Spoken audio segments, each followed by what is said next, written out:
السلام علیکم دوستو، میں حاضر ہوں آپ کے ساتھ ایک نئی اور انٹرسٹنگ ویڈیو کے ساتھ۔ دوستو، ایک شخص نے ایمان صاحب سے عرض کیا کہ میں نے کچھ روپے ایک جگہ چھپا کر رکھ دیے تھے، اب وہ جگہ مجھے یاد نہیں آتی، میں کیا کروں امام صاحب؟ امام صاحب نے فرمایا کہ یہ کوئی فقہ کا مسئلہ تو ہے نہیں جو تم مجھ سے پوچھنے آئے ہو۔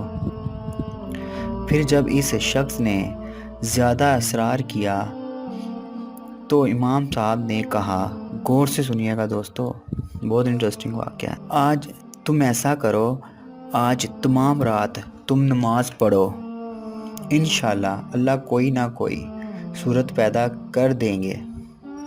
پھر کیا تھا، اس شخص نے رات کو نماز پڑھنا شروع ہی کیا تھا کہ اسے یاد آ گیا کہ اس نے روپے کہاں رکھے تھے، اور وہ نماز چھوڑ کر فوراً اپنے روپے نکالنے باغ کھڑا ہوا۔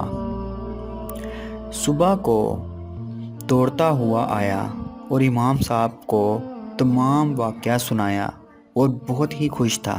تو امام صاحب نے فرمایا، ہاں، تمہیں کیا پتہ شیطان کیسے برداشت کرتا کہ تم ساری رات نماز پڑھتے رہو۔ دوستو، اسی طرح ہی دوستو، پھر بھی تمہیں چاہیے تھا کہ تم ساری رات نماز پڑھتے رہتے۔ دوستو، اسی طرح ہی اگر ہم کوئی بھی نیک کام کرنے کا ارادہ کرتے ہیں تو شیطان ہمیں اس کام سے دور کرنے کی کوشش کرتا ہے اور آپ کو کوئی نہ کوئی ایسے کام میں لگا دیتا ہے جو آپ کو نیک کام کرنے سے روک دیتا ہے۔ دوستو، اگر ویڈیو اچھی لگے تو لائک کر دیا کریں، بہت محنت سے ویڈیو بناتے ہیں آپ کے لیے، جو کائنڈلی آپ ایک لائک تو کر ہی دیا کریں۔ اوکے، ملتا ہوں آپ کو پھر ایک اور نئی اور انٹرسٹنگ ویڈیو کے ساتھ۔